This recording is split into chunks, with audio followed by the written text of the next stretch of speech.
जैसा कि हमने कहा था कि अब हम एक बहुत अच्छी खबर दिखाएंगे आपको जो बदले भारत में विमेन पावर से यानी महिला शक्ति से जुड़ी हुई है। कहा जाता था स्काई इज द लिमिट। ये सिर्फ कहावत नहीं है बल्कि बदलते भारत में महिलाओं ने इसे सच कर दिखाया है। भारत सरकार में इस वक्त 22 महिला सचिव हैं और कई मंत्रालयों में तो शीर्ष पद और नीति निर्धारण में भी महिलाओं की बड़ी भूमिका है। मोदी सरकार में शीर्ष पदों पर सुशोभित होकर महिलाएं विकसित भारत के संकल्प को पूरा करने में जुटी हैं। शायद ये यकीन करना मुश्किल है कि 7 राज्यों में मुख्य सचिव महिलाएं हैं, शीर्ष पुलिस अधिकारी महिलाएं हैं। आपको शायद याद होगा कि भारत का जो चंद्रयान 3 का सफल प्रक्षेपण हुआ था और भारत दक्षिणी ध्रुव पर जाने वाला पहला देश बना था, उस चंद्रयान में भी महिला वैज्ञानिकों की भूमिका सबसे ज्यादा थी।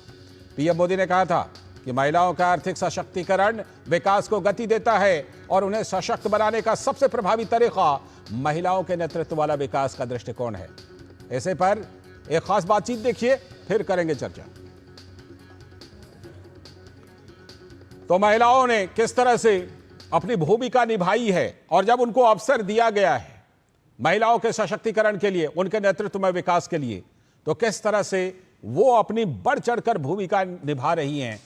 देखिए खास बातचीत। मंजिल उन्हीं को मिलती है जिनके सपनों में जान होती है। पंखों से कुछ नहीं होता, हौसलों से उड़ान होती है। और आज भारत की हर बेटी के हौसले बुलंद हैं, हर बेटी इस पूरी मजबूत इरादे हैं उसके। आज महिलाएं हमारे देश में हर क्षेत्र में अपना परचम लहरा रही हैं, चाहे बात सरकारी कार्यालय की हो या फिर प्राइवेट कार्यालयों की। हर जगह महिलाएं कंधे से कंधा मिलाकर चल रही हैं, लेकिन इस जगह पर आने में महिलाओं को सालों लगे हैं। मानसिकता को बदला है अपने काम के साथ में और कई सारी चुनौतियों का भी सामना किया है। इसी पर बात करने के लिए आज हमारे साथ में कई सारी युवा शक्ति इस वक्त मौजूद है और युवा शक्ति से सीधा बात करेंगे। अगर बदलाव की बात करें और नारी सशक्तिकरण की हम बात करें तो हम डिफरेंट स्फीयर में देखेंगे, B it political, economical and societal level पे चेंजेस हुए हैं। 106 अमेंडमेंट के तहत विमेन रिजर्वेशन बिल आया है, तो ये एक बड़ी उपलब्धि है पॉलिटिकल स्फीयर में। अगर हम इकोनॉमिकल स्फीयर में भी देखें तो बहुत सारे वेलफेयर पॉलिसीज़ हैं सरकार की, जैसे मुद्रा योजना है, बेटी बचाओ बेटी पढ़ाओ योजना है। तो इन सारी योजनाओं के तहत और महिलाओं का सशक्तिकरण की बात की गई है। बिल्कुल, कहीं ना कहीं अगर देखा जाए तो सिर्फ योजनाएं ही नहीं बल्कि अगर केंद्र सरकार में मौजूदा स्थिति की अगर हम बात करें तो सचिव का पद जो है वो काफ़ी महत्वपूर्ण होता है, क्योंकि वो पॉलिसी बनाते हैं। और आज की तारीख में 92 सचिवों में से 22 सचिव महिलाएं हैं जो पॉलिसी मेकिंग में अपनी महत्वपूर्ण भूमिका निभा रही हैं। जिस तरह से हम देखेंगे कि कुछ लोग ऐसा बोलते हैं कि भारत में महिलाओं की स्थिति ऐसी नहीं है, पर हम जब देखते ग्राउंड रियलिटी तो इम्प्लीमेंटेशन हो रहा है, बहुत सीरियस और सेंसिटिव इशू है और इसको गवर्नमेंट बहुत अच्छी तरह से हैंडल कर रही है और जो पे गवर्नमेंट सेक्टर्स है वहाँ पे भी उसको बहुत अच्छी तरह से हैंडल किया जा रहा है। पैट्रियार्की को देखा जाए तो वीमेंस को बिल्कुल भी चांस नहीं दिया जाता था। गर्ल्स को हमेशा से अगर आप 18 और 20 के हो गए तो बस जल्दी से शादी कर लो। इवन एजुकेशन में तो बिल्कुल भी नहीं, कहीं भी पार्टिसिपेट नहीं करना, आपको सारे जगह बचना है आपको।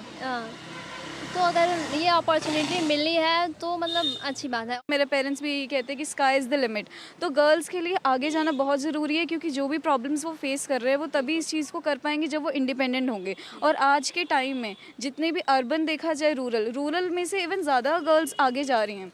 एंड बात की जाए तो रेशो हर जगह मतलब अच्छा है गर्ल्स का। बात ये अवेयरनेस की, तो उनको कितनी अवेयरनेस है, अगर वो अवेयर है तो वो बहुत आगे जा सकते हैं, ऐसा मैं मानती हूँ। इन 2015 व्हेन एयरफोर्स ने परमानेंट कमीशन किया विमेंस के लिए, womens allowed in combat force, and after 1 year in 2016 we have seen that 3 women, Bhawana Kanth, Avani Chaturvedi and Mohana Singh become the first women combat officer, air force officer. अब जो सरकारें हैं वो ज़्यादा पॉलिसी पे काम कर रही है। मैं यूपी से हूँ, तो मैंने वहाँ पे चीज़ें देखी। पहले वहाँ पे सिक्योरिटी इतनी अच्छी नहीं थी, चीज़ें इतनी अच्छी नहीं थी, तो एटलीस्ट जो पेरेंट्स चाहता था कि उसकी बेटी पढ़ने जाए वो नहीं भेजता था क्योंकि सिक्योरिटी इश्यू होते थे। अब मैं गांव जाऊंगा तो आपको शायद ही कोई घर हो जहां पे लड़कियां स्कूल ना जाती हों, कॉलेज ना जाती हों, शायद ही कोई हो। तो इन सब चीज़ों को जब तक आप ध्यान में नहीं रखेंगे, जब तक इस आधी आबादी को आप साथ लेके नहीं चलेंगे और फिर ये कल्पना करें कि हम विकसित राष्ट्र बन जाएंगे, तो असंभव सी चीज़ थी। अब चूँकि पॉलिसीज़ ऐसी आ रही हैं जो महिलाओं को विशेषकर उनके सुरक्षा को लेके, उनके जो भी और प्रॉब्लम्स हैं उनको लेके जो काम कर रहे हैं वो उनको बेहतरी की तरफ लेके जा रही हैं, जिससे उनकी भागीदारी ज़्यादा बढ़ रही है। अब असलियत ग्राउंड जीरो पर यही नज़र आती है कि आज की तारीख में जो लड़कियां हैं, जो महिलाएं हैं, वाकई सशक्त हो रही हैं। सरकार की पॉलिसीज़ की बात करें या फिर जो हम सभी की जो समाज की मानसिकता बदली है उसकी बात करें। कैमरा पर्सन भीम सिंह के साथ कृतिका भारद्वाज, डीडी न्यूज़, दिल्ली।